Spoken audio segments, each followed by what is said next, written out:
What's going on, car family? I'm Ben Wayne, and thank you for joining me in another video. Today we're here to take a look at one of the few sports performance midsize sedans that are out there today at a relatively affordable price point. This is a 2025 Hyundai Sonata N-Line. Again, this is a performance sedan and has recently been given a refresh. Looks sharp in my opinion. I especially like how the side markers look like they go through the front fender towards the front. So you have an illuminated portion there up front and then an illuminated portion on the side. Looks really nice. Now this is relatively affordable. Again, it's the N-Line, not the full fat N that you would see on the Elantra. But the price point for this one is $36,610 as shown. That's not bad for what you're getting. Now this color is called a carbon blue. Looks gorgeous. So let's start with the front. You can see we do have a daytime running lamp highlighting the width of the vehicle. Almost, looks like Star Trek-ish up front. The guy who used to wear the band across his face, or like RoboCop or something like that. So of course we have LED everything, LED daytime running lamps, LED turn signals, LED beams, of course. And then we have functional vents up front as well. All right, so you can see this is functional to provide laminar flow across the front wheels. We do have some fake vents, that's relatively minor. But overall looks sleek and modern from the front. The hood features very subtle lines, not overstyled whatsoever. Let's pop open the hood and see what's powering this thing.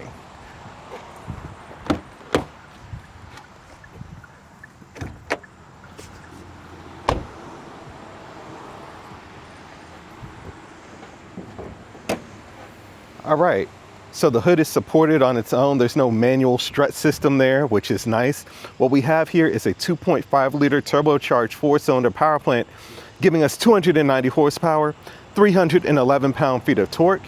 This is connected to an 8-speed wet dual clutch transmission, 0 to 60 in just 5.2 seconds. Again, that's not bad for a price point of around $36,000. Your fuel economy, you're looking at 23 city and then about 32 miles per gallon highway, and this thing has an unbelievable top speed of 155 miles per hour. So again, this is an affordable performance sedan. Let's check out the side profile. Now, right off the bat, you have these attention-grabbing 19-inch wheels that are specific to the N-Line. They look really great and just stand out like everything else on this car does. So those 19-inch wheels really do help set off that side profile. Now behind the 19-inch wheels, we're looking at 13.6-inch rotors up front, complemented with 12.8-inch rotors in the rear. And again, my favorite feature about the side profile, that LED side marker, looks like it goes through the car, kind of Genesis-like, and you guys know why that is. Your window surrounds have been done in black, just giving it a more sporty vibe. And then of course we do have black side view mirror caps. They don't stand out too much against this dark blue paint work, but overall it looks really nice. Door handles are finished in like a dark chrome and then complemented by that body color paint work. And I will note we do have a panoramic roof on here as well. The side profile of this car, it just looks so sleek and modern. I do like it. I am a fan. This is a good car. Now coming towards the rear, of course, we have all LED everything. You'll notice we have a trunk lid spoiler with these vortex generators there as well. LED everything in the back. Spells out Sonata, looks nice and modern. Of course, we have the camera system as well. Open up the trunk. Typical what you would expect of a sedan, about 15 cubic feet of storage, and you can see those seats there do come down if you need to put long items in the vehicle. Then we do have this sporty looking quad tip outlet exhaust. Looks pretty cool. So overall, this is, again, a great daily commuter car for someone who's looking for something that looks unique, but is fun to drive at the same time without breaking the bank. Hyundai is really doing a good job on putting out affordable cars, especially in today's market. Let's go ahead and check out the interior. So first things first, of course, we have power adjustable seats done in gray with red contrast. It looks nice. We have red piping, red contrast stitching. You can see the N badge there as well. These feature 3 levels of heating, no cooling for these seats. And again, that's acceptable. The price point is relatively low, so that is not a big deal. And of course, we do have an electronic shade for the panoramic roof. Too hot for me to open right now. Coming to the door panels, love the styling on the door panels. Injection molded material here, your 12 speaker Bose system, you can see part of that. I love the design here. The dark chrome carries out from the door handle all the way to the back of the door. Red contrast stitching, controls for all 4 windows, side view mirrors, your lock and unlock buttons, and of course storage on the bottom of the door as well. So the doors have been tastefully done. Let's check out the rest of the interior. I'm gonna go ahead and start this thing up. Drop the windows to get some ventilation. Now, as you can see, we're greeted by dual 12.3-inch displays, so the technology is definitely here. Wireless Apple CarPlay, so on and so forth. Hard touch injection molded material there with contrast stitching. You have a faux carbon fiber. I love the red accents going throughout the vehicle as well, hiding the air conditioning vents as well, and then the red accent around the starter button. Very nicely done. The interior is really nice. Very spacious. I think you have about 46 inches of legroom up here as well. You have independent buttons that are physical for your home, map, search, media. You know, that just helps you navigate the touchscreen a little bit better. Coming lower, controls for your air conditioner system, dual zone air conditioner system in this vehicle, all touch capacitive buttons. That does take some getting used to, but overall it's not bad. And of course, we do have wireless charging, 2 USB Type-C ports, and 12-volt style outlet there as well. 2 cup holders, and then a button for your drive mode, camera system. So you can see what the camera looks like. It's sharp. We have the trajectory lines there as well. Now this one isn't optioned with a 360-degree camera system. Others do have it. This one does not. And then of course we do have 2 cup holders and some storage in the center console there. Overall, this is a nice place to be. And of course, like I said, we have the panoramic roof with the sunroof incorporated into it as well. Let me go ahead and close that. Keep the interior nice and cool. Let's go ahead and check out the rear and see what it has to offer, see if there's been any improvement since we last seen this car. Now, of course, I have my hoodie back here. I drive these cars to work. Sometimes it's cold in the office, so let me move that stuff to the side. Seats done in just as much detail as we saw up front. Door panels look great as well.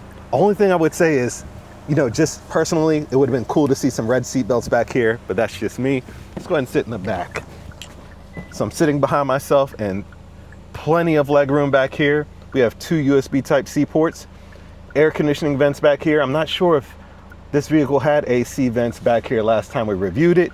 And you can see you have a little net system back there for some storage, some small items and so forth. That is what the front looks like from the back. Overall, this is a great looking vehicle. I think I'm ready to go ahead and take this out on a test drive. Let's see what this vehicle is all about.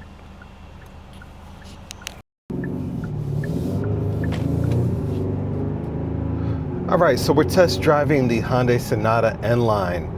And like I said previously, this is an extremely comfortable vehicle. The seats are definitely giving comfortability. As a matter of fact, I don't remember the last time I reviewed a car that was below $70,000 that even had seats this comfortable. Again, this is at $36,000, so it deserves an honorable mention. The seats are awesome in this car. Totally unexpected. Overall, the ride quality is what you would expect in a sedan that's designed to be affordable. It's nice and quiet in here. There's not too much road noise coming in. The ride is smooth and supple, and it's just incredible to see that there's a manufacturer putting out something of quality that is relatively affordable these days. So of course, like I said, this is a performance sedan, so let's just go to the drive mode system and see what we got here. We'll press that.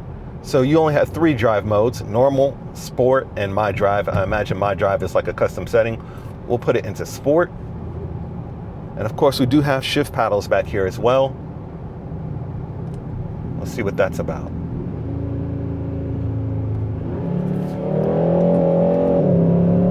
Okay, so it does have some pickup to it. This car definitely does have some pickup to it.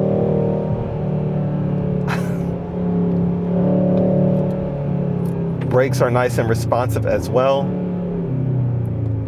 Transmission is nice and responsive. This is my first time putting it in sport mode, actually. This thing, wow. All right, let's floor it. A little bit of wheel spin. It's front wheel drive. A little bit of torque steer. Now this thing does not have a limited slip differential. That is something I will point out. You know, if this was a full N version of this car, of course they would have it. But this does qualify as a performance sedan for sure. All right, so let's turn in here. So the performance is definitely there. Like I said, this is a front wheel drive system. There is no limited slip diff. You're gonna miss that just a little bit. If this was the full N version, they would have gave it to you. But in terms of performance, this thing does not let you down. It is fun to drive. Doesn't sound half bad. Shifts are nice and responsive, and brakes are more than adequate for a vehicle of this size as well. There's no one else putting out an affordable car that delivers this type of performance today, right? And I don't even know how long they're gonna put this one out. Oh wow, the car feels nice and planted, especially in the curves. Not really feeling a lot of body roll, if any at all. This is a good deal here. This is a good deal. Let's throw it around this corner. Oh yeah, the handling is on point in this car. The handling is on point. So in terms of performance, they can rightfully claim that this is a performance sedan. It definitely delivers, and it feels like it's gonna do what you tell it to do, right? Just respect the fact that it is front wheel drive. Don't forget that. Now, in terms of the interior, my favorite feature by far, the seats. The comfort I'm getting from the seats, absolutely amazing. Second favorite feature, massive panoramic roof, right? At this price point, a lot of manufacturers like to, you know, cut corners on that, charge you like $3,000-$4,000 for a pano roof. You're getting all these features as shown in a car for $36,610 or so. So just wanted to make a quick mention of that and give you guys just a quick impression on how this vehicle handles. Let me know in the comment section what you think about it. Is this something that you would explore getting if you're looking for a daily commuter car that doesn't break the bank? Until next time, I'm Ben Wayne, the automotive reviewer that YouTube deserves. I'll catch you guys in the next one. I'm out of here.